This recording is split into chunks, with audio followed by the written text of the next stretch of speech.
Hello everyone, welcome back to the channel. We are here with the long-awaited review for Sex Education Season 3. This, I think we needed this. I've said it before, Sex Education was my favorite Netflix original series. And between last year and this year, man, we needed the laughs. We needed the laughs. So this was without a doubt one of my highlights over the course of the last weekend, because I needed some humor, and this certainly delivered. Now I will preface this by saying this season 3 was most likely my least favorite of the three, and I'll get into a bit more detail about why that is throughout the discussion, of course. Now that is by no measure suggesting that season 3 was bad, but that season 1 and 2 was where the show was at its peak, right? So season 3 overall, and I feel more or less the reasoning for that was there just aren't a whole lot of surprises for us this season. I felt as though a lot of the story choices that some of the characters, and again I will go into that in more detail later on, a lot of the choices that the characters were making were a lot of the choices that we've seen them already make in season 1 and season 2. So there weren't a whole lot of oh my god, I didn't see that coming, and that's usually an indication where the series is drawing closer and closer towards its end. And I do hope the writers do take note. If you're not new to the channel, you've heard me say before that most series that are actually good or great are the ones that end within 4 or 5 seasons. So I do believe with one more season, Sex Education can, bring us to a conclusion, bring the story to a conclusion, and wrap up the story for each of these characters really quite nicely in a tight way, and end the series on a high note. So that is my hope, that we have one more season. The hopes that we do get renewal. We did end on quite a bit of a cliffhanger, so I would be surprised if we didn't get a renewed 4th season. But I do hope we'll have a 4th and final season to kind of wrap things up. All right, so we will be going through some key points and characters that I've highlighted here. And at the end, we will, of course, discuss what everyone appears to be talking about, which is, I guess, sort of a love triangle between Otis, Maeve, and Ruby. Although Ruby's not really a part of the picture, so I'm not sure if it's so much a triangle, but the whole will they won't they between Ruby and between Otis and Maeve. So we'll talk about that towards the end. Now, first we're going to be starting the discussion off with some of the new additions that we've had for this season. I think this was between season 1 and season 2. Most of the characters that we've had have been recurring characters, with the exception of I believe Eric's boyfriend in season 2, which was a new character, and this season as well we've gotten some new additions. The one most notably is the headmistress Hope, of course. Now, one of the things that I do enjoy about Sex Education is that there is no true there's no mustache twirling villain in the background for this series. In season 1, while Mr. Gruff himself was a bit of a hard case, there we did get something of a backstory for him in season 2. And I do feel as though there will be something of a redemption arc for him. We got some glimpses of that in this season, but I think his relationship with Adam will be where we see a complete revolution for that character. Hope is no exception, of course, and it seems the great villain of Sex Education really is just life and growing up, becoming an adult. That is the true villain of the story. And the obstacles that we have to endeavor and overcome. So Hope's story was a very interesting one. I don't feel as though she was, we got as much insight into her life as we did Mr. Gruff. We got a glimpse of what was happening with her in her personal life. We never met her husband to see what exactly what challenges she was actually having, what the impact of trying to have a child was having on her personal life. I don't feel as though we needed to go that far with her, given that we're already attempting to do that with Mr. Gruff, and she may not be a recurring character. So I felt it was quite nicely done in terms of what we did get from her. Showing that she's been trying to have a child, and her conversation with Otis in the clinic about her body not doing the one thing that it should be able to do, and that kind of contrasts the things in our life that we have control over versus those that we just have no control over, and how exactly we handle those situations. So that was a really nice touch for her character.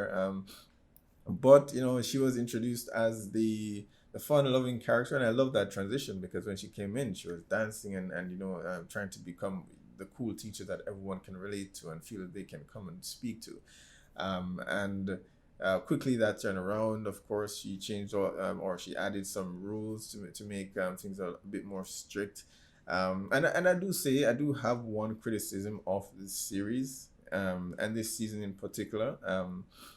And I suppose I can just speak about that here. And that is that while the headmistress herself, some of the measures that she was implementing was a bit extreme. What I have found is that at times the writers do make the decision to take a stance in one extreme direction or the other, right? And again, maybe I'm just a prude, but when we started watching the series at the beginning in season one, we were seeing a lot of walking on campus grounds. You were seeing high school students just essentially having sex out, out in the front in the parking area, and I feel as though even though Hope's approach was to the very extreme, when we see these kids in some of the situations that they're in, it's it's in the opposite direction of extreme. Like they're doing too much, and then Hope's reaction to that was to do too much as well. So I'm like, okay, I'm hoping that the writers at the end of the series, when we do round things up, that we agree that there is a middle ground somewhere. So it's not a militant school, as Jackson called it in this season. It's not to have some militant measures implemented in the school. That's not the right approach. But the right approach also isn't to allow the students to do whatever it is that they actually want. I think school is there for you to learn, so there does need to be some structure. And while this is called sex education, and I am happy that they've chosen to focus on some of these, these situations that children will encounter, the focus for school should really be school and not so much just going there to have sex. And yeah, so I do feel at times the writers do make a decision to go in one extreme direction or another, and I'm hoping that towards the end of the series we can agree that okay, that reaction was not correct, but where we were was not that's not where we should have been. And I think to some measure that was the whole point of introducing Mrs. Milburn, Otis's mom, in there, to kind of highlight that point, that if you put something in place to assist these students, then they wouldn't be engaging in a lot of the things that we've seen them do. The guidance is important, right? But as I said, hopefully we'll see how that is handled in the final season, if or when we do actually get one. But going back to Mr. Gruff himself, I'm curious to know. I'm actually quite happy. Hope aside, and the measures that she wanted to implement not being as effective as she had hoped that it would be. But I do wonder whether we'll be seeing Mr. Gruff return as the principal at some point. My personal choice would actually be Mrs. Sands, who I think is stern when she needs to be, and we see that in this season as well as the previous seasons. She's stern when she needs to be, but she's also open and willing to help the students to with whatever direction they actually need. So I think she'd actually be a good job. I think some of the students have suggested the band teacher to be the principal, but he's from what we have seen of him in the series, he bends to the will of the students far too often. So I don't think he would be a very good choice. So my choice for headmistress would be Miss Sands. It would be okay if Mr. Groff returned, but I think Mr. Groff needs to work a bit more on his family. So I mentioned before, I do quite like how they decided to handle Mr. Groff this season, in that he was able to make some breakthrough in terms of his past, his relationship with his father and brother, and how that affected him as an adult. But I didn't gloss over it and say, okay, just because he's figured this bit out, that means that everything in his life, has now, all his problems have now been resolved. he was able to meet his wife halfway, and they had a conversation, a bit more than a conversation, and that was good for them. But she quickly realized that, okay, if he's attempting to repair his family, then it needs to be his family, not just his relationship with her. That also includes Adam. So it was good for her to say, okay, this will be too confusing for Adam, and so he needs to work on mending that relationship with his son as well. We saw Adam making some attempts to be successful at anything, but at the end of the day, his main concern was, don't tell Dad because he'll just see me as a failure. So I quite enjoyed that they didn't immediately resolve the situation with Mr. Groff, because things like that do take time to actually resolve. Now, one of the other new faces that we were introduced to this season was Cal, the first non-binary character that I believe we've met on the series. And I will say, as someone who doesn't have a whole lot of experience with non-binary individuals, I don't have any non-binary friends in my own personal circle. So it was quite interesting to see the dynamic here with Cal and Jackson, and how they attempted to find some middle ground there, and it somewhat highlights some of the challenges that non-binary individuals would actually face, both in relationships and with friendships. And I quite enjoyed her interaction with the other non-binary character towards the end of the series. But overall, I will say that I did find Cal as a character to be somewhat forgettable, and that's unfortunate, because if we had gotten a bit more, with the other non-binary characters that we had actually met, we saw them in passing as they interacted with the headmistress Hope, but it was just, okay, hi, see you, and then they went off on their own business to do their own thing, and they didn't truly interact until the very end of the series. And I would have liked to have seen more of that. But outside of that, it felt as though Cal was only there as a plot device to suggest that Jackson has something to do this season, which is really unfortunate, because unlike the other key characters this season, who had a lot of life-altering decisions to actually make, Maeve, Otis, they had a lot going on and a lot of decisions that they had to make. Jackson didn't have a whole lot doing, and that was something of a disappointment. So it felt as though Cal was just there to remind us that Jackson is very much still a part of the story, and he's still very much here. But at the end of the series, with the conversation he was having with Viv or with his mom, it boiled down to just, I don't know what I'm doing with my life now, right? And so that was my main concern this season, that Cal was just there to remind us that Jackson was very much a part of the story, but not given a story of their own. And I wish we had gotten that. And that, as I said, was a bit of a disappointment, because for me, Jackson was one of the highlights coming out of season 1 and season 2. Having subverted the stereotypical jock storyline that we normally get in series such as these, and having done that, I wanted them to do more, or to continue the trajectory that they started with season 1 and season 2. We didn't see where he was going in terms of the acting that he was doing at the end of season 2, when he decided, okay, I wanted to have more options, because what if swimming doesn't work out for me, and maybe this is something I can go on to. It's something I feel I'm good at. And we didn't get any of that this season, so I felt as though it was a wasted opportunity as far as Jackson and as far as Cal goes, because there was so much more that could have been done, and it could be that I think we may run into an issue where we're introducing so many characters that there's just not enough screen time to flesh out all those characters. And I think Cal unfortunately fell prey to that this season, and Jackson as well, but hopefully with the 4th season, having resolved a lot of the issues with some of the characters this season, that will allow more time to put a spotlight on characters like Cal and Jackson in season 4. Now, we spoke a bit about some of the new characters that were introduced this season, but let's talk a bit about some of the characters that weren't necessarily new characters, but characters that we've newly focused on, either in season 2 or this season as well. One of them is Jakob. Jean's lover from season 2, and the interesting dynamic between the two. I know in season two there was a whole lot of focus on the adults and a lot of the problems that adults face, which was a bit of a departure from what we got in season one. And I quite enjoyed that about season two. And one of my favorite things about that season was the dynamic between Jean and Jakob.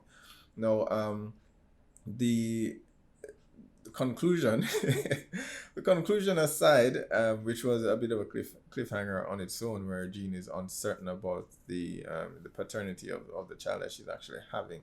The suggestion at the end of this series being that it's not Jacob's child, and I do hope to God it is not that clown that they met walking out of the hospital, the one with the mother complex. Yeah, let's hope it's not that guy. It's looking like it might be, but I really hope it's not. Um, but I mean, sex education is known for making some bold moves. And making some unlikable characters likable. I don't know if that guy will be it. I don't know if he'll be it. Um, but it was interesting. It certainly shake things up this season, trying to make things work as co-parents. And of course, it's going to be a lot to handle for Otis, and introducing someone to be his new dad, and more or less his ex-girlfriend as his sister. So it was all very odd. And I will say, I partly agree with Otis's anger towards Jean this season, because a decision like that, while I do understand, she's an adult, she's the parent, and that decision solely lies with her. But having experienced all that she did in the previous season and everything that was said about Jakob, and they're not knowing each other very well, and that came out in the couples therapy that they actually had, and it is true, you know. Honestly, one of the reasons why I quite like Jean as much as I did back in season two, it's because she reminds me a whole lot of myself. I'm one of those individuals who just doesn't I like my own personal space, and I don't like anyone intruding on that. So I quite found her a bit relatable in season two, and understood that Jakob is quite the opposite. Considering everything that he has been through, and he was very open about all of that. That okay, his wife passed away, and he was a mess. He was a complete mess afterwards, to the point where his daughters had to step in and help, and he doesn't want to go through that again. And he made that quite clear, and she made her stance quite clear. So it does feel as though she's uncertain about the things that she wants to do, and I just yeah, I understand Otis's anger towards her this season, because it's a big decision to make, and you don't make that decision so lightly, especially having admitted that you don't know this person that well. And there are instances where parents try to make things work just for the children's sake, but their children are in high school and almost to college, and this is a baby that's not yet in this world. It's not as though you're going to be breaking up a home. So I think a lot more thought should have gone into that decision, that initial decision. And I suppose part of the blame falls on both sides. Jakob having not been completely open with her about what happened with his wife prior to her getting sick. I don't think he particularly needed to even say that to Jean, to be honest. I think that's something you can keep to yourself, if you made a decision to stay, or try to make things work with his wife because she got ill. But Jean as well, I mean, she did sort of cheated on him, I suppose, or she made out with her ex-husband, which I still don't understand what was the reasoning for that to begin with. So there's a lot of blame to fall on both sides, but at the end of the day, I felt as though a lot more thought on both sides should have gone into that decision before creating this new space and asking their children to get accustomed to this new family, and then just shattering it all in one go. So I'm intrigued to see where it goes from here. If in fact the her concerns at the end of the series hold true, and it is not Jacob's child. Um, but I yeah, I don't I don't see anyone walking away from this unscathed. And that's just unfortunate because I think Jean means well. You know, she reminds me so much of Otis, and maybe that is, you know, the wanting to do the right thing, and you know, for all intents and purposes, achieving the exact opposite of that. You know, that is the perfect description of her and Otis at this stage.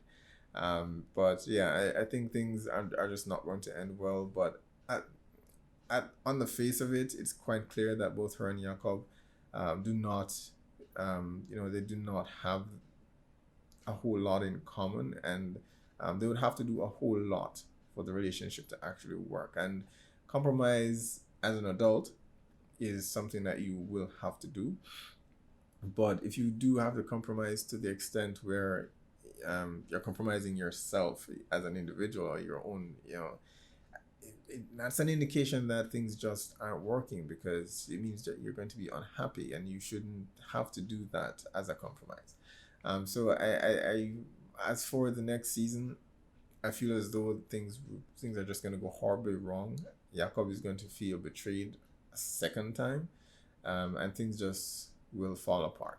I think, you know, I mean, Jean, at the very beginning, she did say that, you know, she was willing to do this on her own. She just wanted him to have the option of being a part of the child's life if he felt that it was absolutely necessary, you know. So we'll see. We will see. I'm certainly interested to see where that story, or how the writers resolve that, because it is quite complicated at this point. It's so many moving parts. It's quite complicated. Um, the other two adults, of course, being Mr. and Mrs. Gruff. I did speak about Mr. Gruff at some point earlier, so I won't go too much into that. But as for Mrs. Gruff, she's getting there. You know, fully enjoying herself. You know, enjoying her life, something she clearly was not able to do before. Um, and it speaks a lot about, you know, what I mentioned before about Jean and Jakob, because for most of her life with her husband, Mrs. Groff, you know, it appears she was just not happy, but she was attempting to make that work, because that's what one does in, you know, in her time, you know. But I want to see. I want more for the character. I'm glad to see that she's out having fun. It is clear that a lot of the gentlemen that she's been going out with and all that, they're just there to entertain her. But she's never really going to settle down with those individuals, and that she still pretty much loves Mr. Gruff. You know, she still loves him. So I do feel as though at the very least, will have that couple, you know, with a happy ending. I think at the end of the next season, I think Mr. Gruff will step up, and do what needs to be done to bring his family back together. But Jean and Jakob, unfortunately, not so much, and that's fine, to be honest, because at times, you know, that's what happens in life. Things won't always work out how we actually expect them to be, but sometimes they work out for the best. Now, on the subject of complicated couples, that brings us to Eric and Adam. Now, I don't quite clearly remember my review of season 2, but or if I said it, or if I spoke directly about Eric and Adam in that review. But I will say I've not been a fan of the Eric and Adam relationship, if only because the writers have gone to great lengths to suggest that he has changed in season 2. But I remain unconvinced, and I feel it's a bit. I don't support the idea of dating your bully. I feel as though that is just a toxic relationship waiting to happen, and that's not to say that people cannot change, but not in this short space of time. It's just been one summer, and I fail to believe that change occurs that quickly. Now they spend, for the duration of this season, you know, the writers they're trying, doing their utmost best to highlight some of the challenges that Adam himself is going through. But much like the dynamic or the relationship or the conclusion between Mr. and Mrs. Groff, and much like how they handled this with Eric and Adam, in that um, the admission that they're both at different places, right? And Eric, and I've seen some person suggest that, um, and to be fair, there is some merit to that claim that in this season it did feel as though there was an attempt to make Eric a bit more promiscuous in an attempt to make Adam a bit more sympathetic, you know? Bring Eric down a bit so that Adam can be here. And that's one of my criticisms, that one of my other criticisms, that's two. Of the series so far, in that Adam has a lot of work that he needs to do, but I don't think, or I hope that I and many others are misinterpreting what they're doing with Eric's character, and it's not the case that, you know, they're trying to bring him down to make Adam look good. I'm hoping that that's not the case, but having watched season 3, that very much feels as though that is what they're doing, because his trip to Nigeria felt, you know, the trip was fine, and I do want to speak about the trip actually, but I'll circle back to that. Right.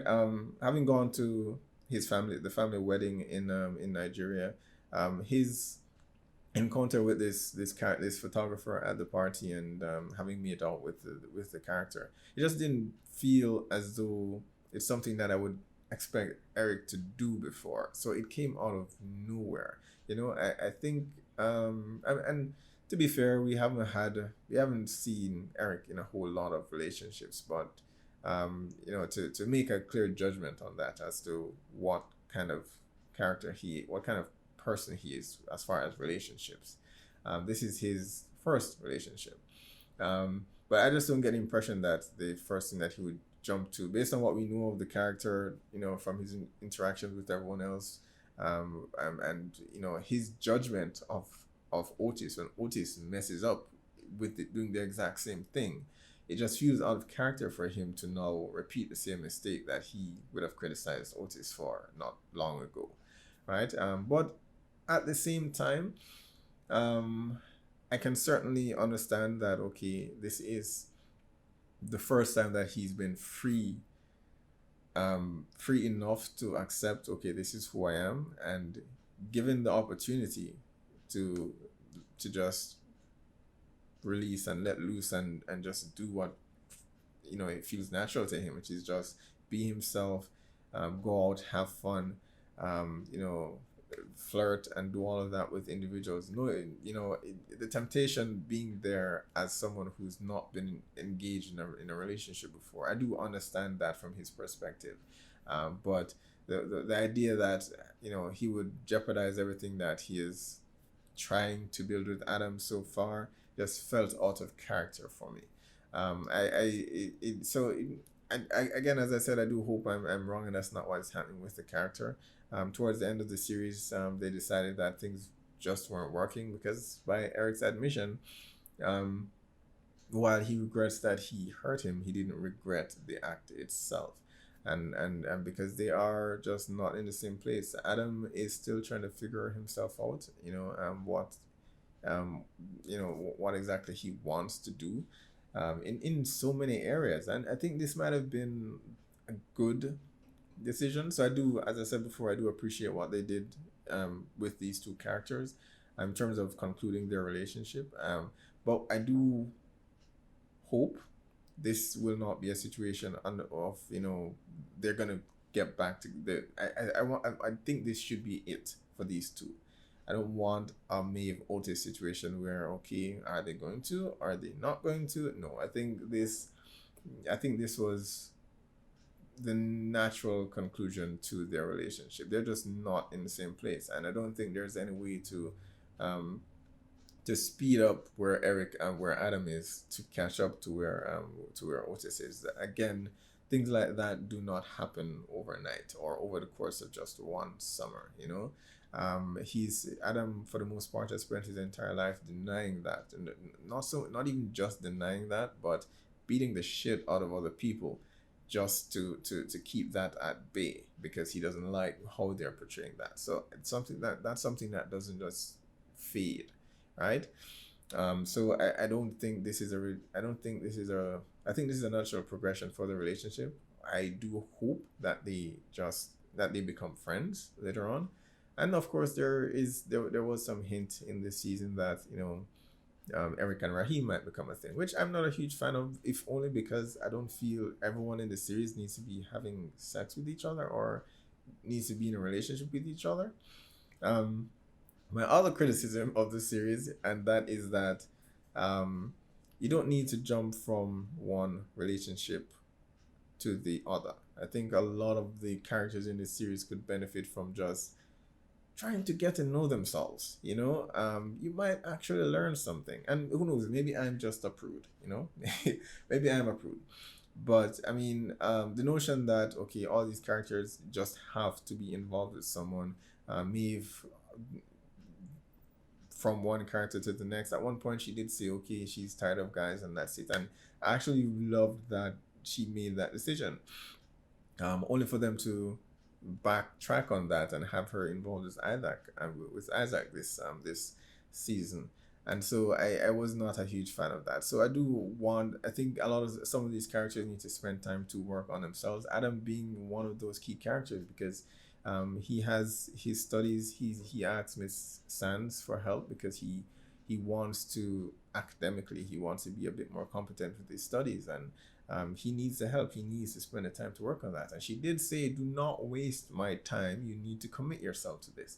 So this is a good opportunity to steer away from the idea that okay, all the characters must be involved, but have one of them take the decision that I need to work on myself. And I think Adam would be a prime character for that because he has his relationship with his mom, with his dad, that needs to be resolved, academics that needs to be resolved, and he needs to figure himself out in terms of what he wants in his personal life. So I think, yeah, take some time, figure out what exactly he wants for his future, and yeah, let's do that. Now, on the topic of Isaac, the most hated the most hated character in the entire series, which is very interesting because I don't hate Isaac, and it's interesting seeing a lot of the reactions to the cliffhanger at the end of season 2, how people reacted to his deleting Otis's message, and again, I would give the writers props because I liked how they handled Isaac this season. In that, he there wasn't a situation where he was caught lying. He eventually it took him a while. He tried a few times and then held back, but eventually, or at the very least, before going all the way with me, if he did, he wanted to come clean and tell her the truth that he did this terrible thing. And I'm not trying to undermine what he did. It was bad, right?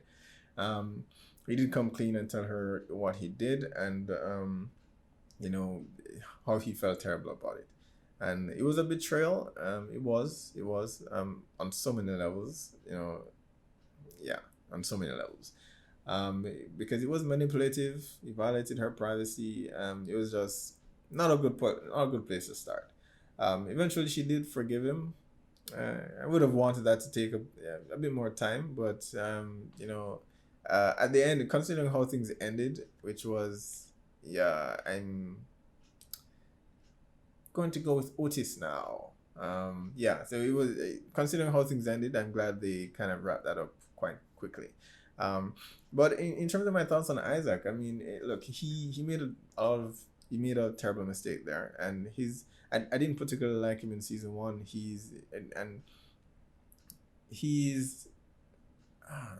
who knows, because he and Maeve have so much in common, and I feel that's why a lot of people, for some odd reason, feel as though Ruby is a better match for Otis. And I'll get to that. I know that's what we want to talk about.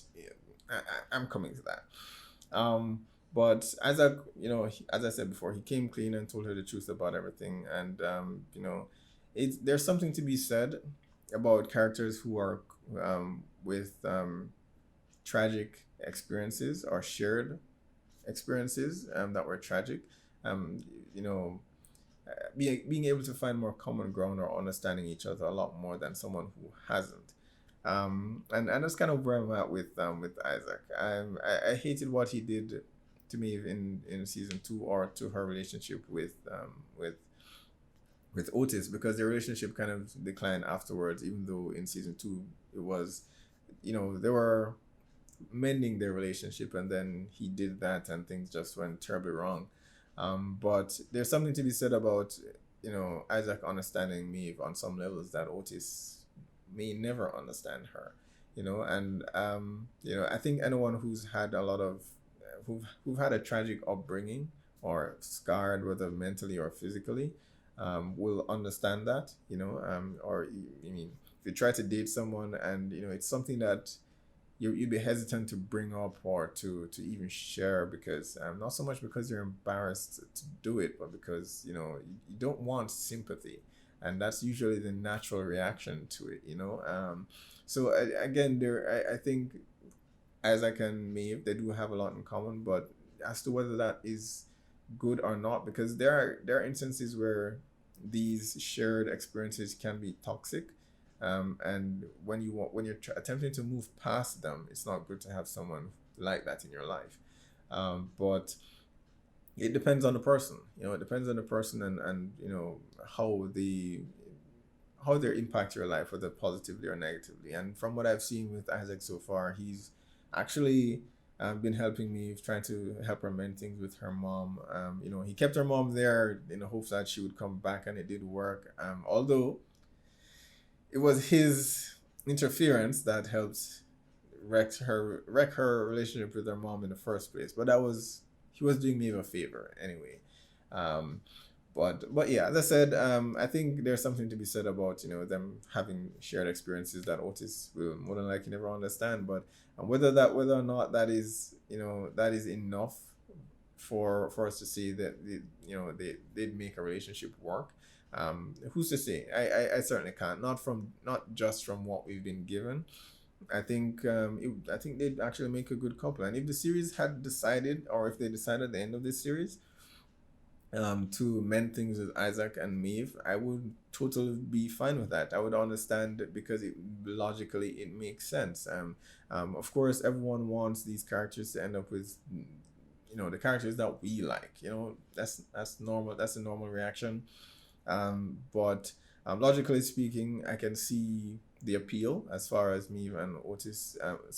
Maeve and Isaac's relationship. I can see how they would end up together. So if that is what the writers actually do, I would actually be pretty fine with it. And I know I will get a lot of flack for that, because people just hate Isaac and they want to see Isaac trip and fall. Yeah, I've seen that. Um, I've seen people write that. But I don't hate the character. I don't. He made one mistake, but Maeve herself have forgiven him for it, and so I understand why he did it. I understand it was still wrong. But if Maeve has forgiven him, then I can forgive him too. And outside of that, what other reason do you have to hate the character outside of, he messed things up for Otis? That's apparently enough for people to want to see great harm come to him. But, he's been a pretty good friend and otherwise to me so far. So I'd be quite fine with the character if that is what the writers decided towards the end of the series. Now on to our triangle: Otis, Maeve, and Ruby. Now I do have a lot to say about Ruby. I have a lot to say about Ruby. Now coming out of season 2, there've been a huge wave of fans supporting Otis and Ruby being together, and with each that I've encountered, the question has been asked: why do you think Otis and Ruby would make a good couple? They've had one scene together, one scene where she expressed her concerns about her father and gave a bit of insight into her life at home, which was very enlightening. That was great. But how does that make them a good couple? How does that make them a good match? Why would that make you ship them? If anything, that's just a good story. Someone, a friend would tell you. I fail to understand why so many people are shipping Otis and Maeve. If there's anyone watching who believes that these two should be together and can explain to me why they should be together, please post down below in the comments. I would really like to know. No one has been able to explain that to me to date. Um, so yes, I mean, at the end of last season, Otis and Ruby had a bit of a fling. After the party, he got drunk. He didn't remember anything at the end.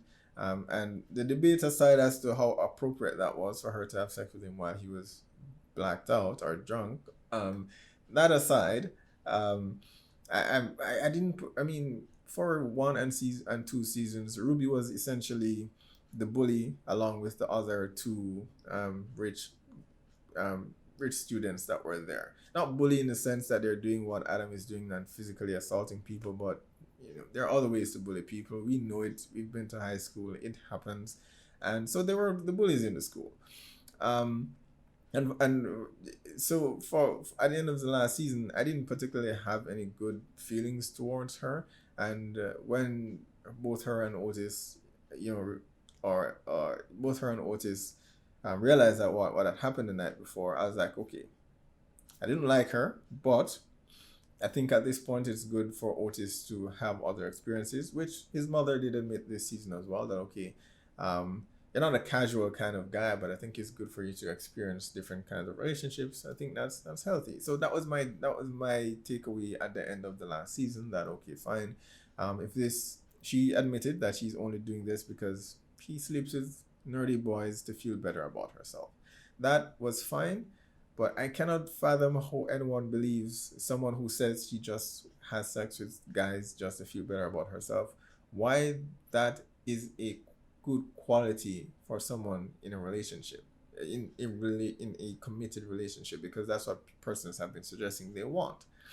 Um, her issues or whatever challenges she was having at home with her dad aside, if Ruby was a male who was using women to feel better about things happening at home, you would have pitchforks out. I would have pitchforks out. So I can't see how Ruby herself, she's and at the end of this season, we got a bit more. We met her dad, seeing what her situation was at home, but that changed nothing for me personally as a character. She still seemed very much like what you see on the surface is all that is there. There is no depth to her character, and so that was my takeaway from this season. I began thinking that she was something of a shallow character, and at the end of this season, I still felt she was that. So I was not a huge fan of the whole Otis Ruby thing. Only in the respect that I do feel as though Otis needed to step away from me for a bit, experience other things, and with that, I was fine with their interaction. So coming to this season and all, I was a bit surprised to see that okay, all right, they're doing this. Initially, they were just it was just casual, but then Otis, of course, being Otis, wanted to push for more, to get to know her a bit more, because he's that character that needs to know the persons that he's having casual relations with, um, and eventually Ruby started to have feelings towards him. Now, I've seen a lot of persons saying that Ruby got hurt this season, and I don't understand how. And if someone believes that, they can explain that to me as well, because she outlined what the relationship was at the very beginning and said that it was just casual. Now, if you make it clear at the very beginning that this is what you want and the other person must comply, and she was very, very clear and very demanding this season, and very, controlling this season, and saying this is what I want. And if you declare that this is what you want and then you develop feelings otherwise, yes, she was hurt, but I wouldn't place blame on Otis for that, you know. And I do wonder if it is, would we have preferred if Otis lied and said he loved her if he didn't? I don't think most people wanted him to lie. I guess they wanted him to love her, which is interesting. So, but you know, you can't just, yeah, it would be far worse if he said he loved her when he really, really did not. And I personally understand why he doesn't love her. And I don't want it to appear as though I'm hating on the character. I think this is who the character is, which is fine. I just don't believe that who that character is a good fit for who Otis is, and I feel to understand why persons believe that it would be. Nothing about Otis aligns with this character. And prior to this season, Otis knew nothing about her, yet persons were suggesting she was a good match for him last season when we knew nothing about her. So again, it was a good dynamic this season in terms of their casual relationship. I thought that was really well done.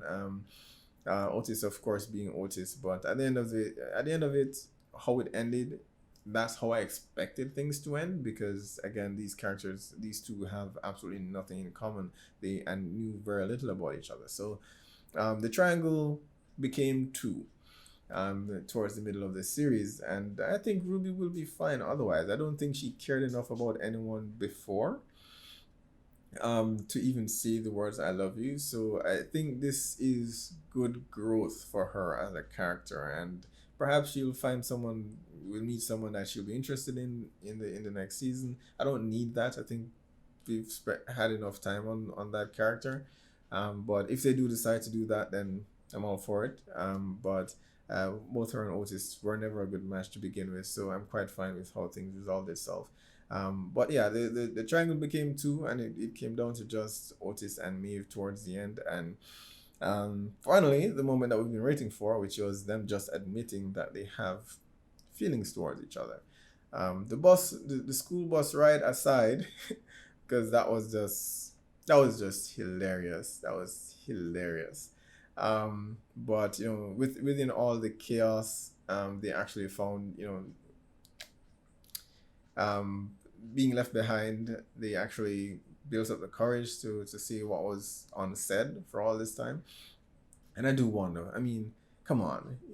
While school was out during the summer, you guys couldn't have just sent a message or said something, but apparently no one talks to each other over summer. I spoke to my friends over summer, at least the ones that I was close to, you know. But I guess they had a fight, so it's natural that they wouldn't have communicated. But you know, Maeve finally told Otis that she knew he sent a message, and she really should have said something to him sooner after she found out. But I guess at that point he was with Ruby, and she wanted to just forget everything and move past it. So yeah, eventually they revealed that, and you know, they made out, but then they wanted to kind of, or at least me wanted to kind of take it back because she felt she was in a good place with Isaac, and I mean, he found out that didn't work out, and Isaac, again, to his credit, decided, okay, I'm going to take myself out of the equation because you need to decide what it is that you want. See, good character writing, guys. No need to hate him. Yeah, I mean, towards the end, of course, we still ended their relationship on a cliffhanger because Maeve decided to go on this trip to the U.S. To be a part of this program, which is only for a few months. At the end there, she did say it's not goodbye, it's see you soon. So listen, where Maeve and Otis are concerned, let me preface this by saying I'm not a huge fan of both of them as a couple. But in the absence of any better options, especially if Otis's option is Ruby, I would I would prefer that it's just Otis and Maeve. I'm not a huge fan of them because in season 1 and season 2, yes, we had one scene of Otis being a bit of a dick to Maeve at the party when he was drunk. But prior to that, Maeve was consistently just using him to, you know, for her own endeavors, both the clinic, you know, her sister going missing, she couldn't rely on anyone else. That's when she needed him. When she needed to go to the clinic, she didn't have anyone else. She needed him. So Maeve was consistently using him for in the times when she has great need, but not being honest about how she felt. And so with that, with her indecisiveness, I didn't feel as though, yeah, and I still don't, because she's still somewhat indecisive even in this season. So with that, I wasn't a huge fan of both of them together. But in the absence of any reasonably good options, they appear to be the best match available. So as I said before, if the series ends with Isaac and Maeve mending things, I would be perfectly fine with that. What I do not want is for Maeve to go to the US and meet another guy. I cannot stress this enough. I do hope the writers conclude this with a fourth season, and on a high note. Resist the temptation to drag this out for 5 or 6 seasons. End on a high note, and let this be one of the best series, of its kind. End on a high note, please. So what I do not want is for Maeve to go to the US and find some other boyfriend and then come back, and then we're back in this triangle again. I think Otis is fine as far as long distance relationships are concerned. Neither of them have any experience with it. So that may be one new element for the writers to explore in season 2. It's not something that we've seen them approach before in the series, so that would be quite interesting to see. For them to attempt to make the relationship work over the course of a few months. It's particularly challenging because the relationship has just started. If it was that they were together before or for any long period of time, it would be a lot easier. But because they're still figuring things out, or they've only just now admitted their feelings for each other, it is going to be a bit challenging. But yeah, overall, I did enjoy where things ended with Otis and Maeve, albeit another cliffhanger for the third season. Fourth would be a bit too much. So again, I do hope for the fourth season we see a conclusion. What my hope for the fourth season would be, one, building their relationship, not leading up to it. We've already had 2-3 seasons of that, but building on their relationship for the third season, and maybe them even going off to college towards the end. That would be a good send off for the series as a whole. So that is my hope for the two. But yeah, it was pretty enjoyable. I did say at the very beginning that I wanted to talk about the Eric's trip to Nigeria, and one of the reasons I want to talk about it is because there as it is now, within the last decade or so, there have been so few and so rare opportunities where the directors decide to shoot on location, and it was just fantastic to see him actually go to Nigeria and to see them actually take shots and do filming in Nigeria itself. It brings me back to Sense8, and one of the reasons why that is one of my favorite series of all time, because and why the Wachowski siblings decided to shoot on set versus just hiring a bunch of people and using CGI and special effects to replicate the actual location. There's just something about the scenery and being engrossed in all of it and seeing how these persons interact naturally, rather than paying someone to pretend to be from that area. And the Wachowskis expanded a lot about that in Sense8 and why they wanted to shoot on location for these individuals. If you're not familiar with Sense8, be sure to check it out. 8 characters, 8 different parts of the world. I won't spoil the premise for you, but check it out. It's a fantastic series. But anyhow, yes. So I was quite happy to see something similar here with Eric going to Nigeria and being shot in Nigeria itself. And it's good for me, or lovely for me personally, to experience the culture, or see the culture and see those individuals in their elements at their home, and experience that on TV. So I do love that they actually did that for this season. Yeah, that was fun. I just wanted to touch on that for a bit because it's one of the highlights for me of this season in particular. Hopefully, we do get more of it, but I will say but because one of the issues they had with Sense8 was shooting on location was so expensive, and that was the main reason why, one of the reasons why the series was so difficult to get renewed, because it was so expensive to do these on different locations, 8 different locations in different parts of the world. it was difficult, so, and very expensive. So we might not see that again in sex education, but I do hope we do. It doesn't have to be Nigeria again; it can be somewhere else. So it would be quite interesting for us to see different shoots at different locations throughout the world for some character or another. Who knows who that would be? I don't know. But that was definitely a highlight for me. Um, I will say my favorite character in the entire series continues to be Lily of all persons, because, and I think I said this in the last season, because there's no drama with Lily. This was the first season that we actually got some backstory to the character, and why she does the graphic novels or comics that she does, and her mother's reaction to it initially when she was a child. And it was just a small segment. They didn't go too deep into it. And I'm glad that they just kept it simple for Lily, because yeah, she's just always been that character that knows what she wants and goes for it. And she's been the most consistent character throughout all seasons, except this season where, because the new principal came in and said you can't print these things anymore, and there was a bit of conflict there. But outside of that, she's always, she was trying to figure herself out, but it wasn't as, I don't know, it wasn't as intensive as some of the other characters that we've been engaged with. But I'm glad to see that her and Ola, are still a thing, still managed to work things out. And yeah, so Lily's just been chill, and I've just always appreciated that from the character. So never change, Lily, never change.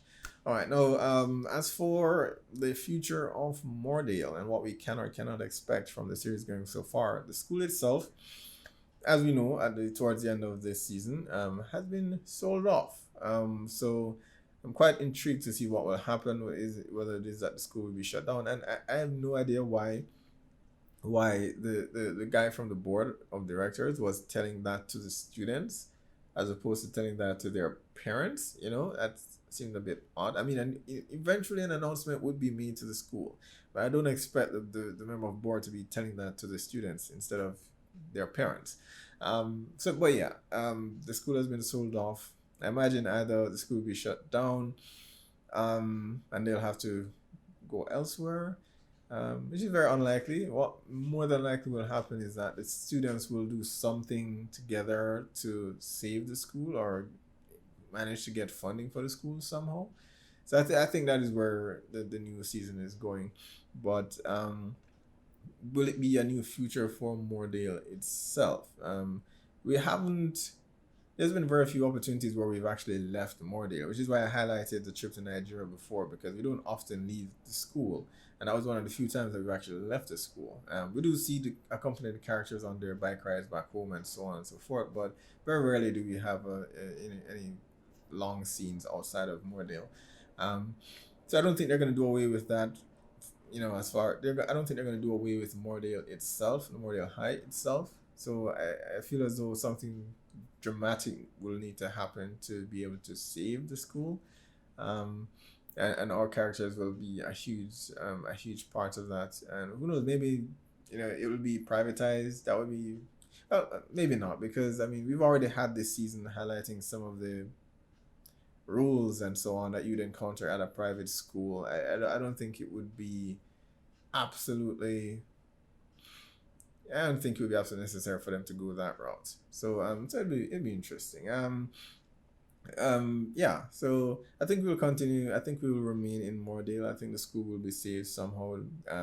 By virtue of the students. But I do, as I suggested, think Mrs. Sands should be, or Miss Sands. She's supposed to be marrying the music teacher. Or well, she said not right now, which made sense. I mean, come on, you've only been dating for a little while, and that's why I love Mrs. Sands. I love Miss Sands.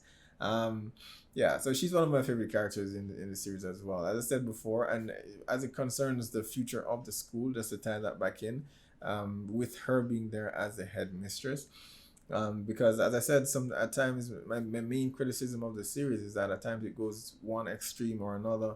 It's either the students are out running around naked on campus or having sex on campus, or a tyrannical headmistress comes in to bring in all these new rules. There needs to be a common ground somewhere, and I think Miss Sands would be perfect for that because, as I've noted, she is very she's very strict when it comes to certain things, and we saw some of that even demonstrated in this season as well, with the kids pulling pranks and so on.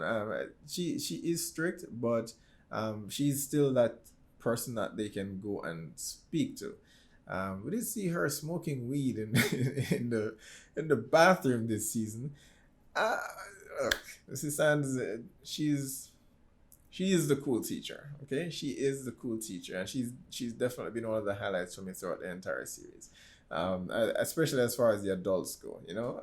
But yeah, but when it comes to helping her students, helping me, helping Adam, she's very open about, okay, you can come and talk to me whenever you want to, and she will push back. As she has done with Mr. Groff before, when he was trying to get Maeve booted out, and she made it clear that I will I will tell the board what Adam did if you try to force Maeve out of here. So she will push back against the board if necessary, and support her students, but at the same time she will try to have them focus on what is important, which is their studies and their education and their futures and all of that. So I think Miss Sands is the common ground that we need to find there. And so that is my hope for the future of Mooredale. Yeah. All right, guys. That was a long video. Hopefully not too long. I'll try to cut it down. But yeah, it was a thoroughly enjoyable season. As I said, even though it was my least favorite of the 3 seasons, that doesn't mean bad. It was just season 1 and season 2 was just so fun. But I mean, the score, the music in this season was just as good as the others as well, and I continue to enjoy that bit. So I'm hoping for a season 4. Remember to post down below, let me know what your thoughts are on this season. What were your favorite moments this season? Are you with Otis and Ruby, or are you with Otis and Maeve? I'm sure there are a lot of Ruby fans out there. I just do not know why, but let me know why you are. That would be definitely a fun conversation to have. Post down below, let me know. Remember to hit like and subscribe, and I will see you for season 4.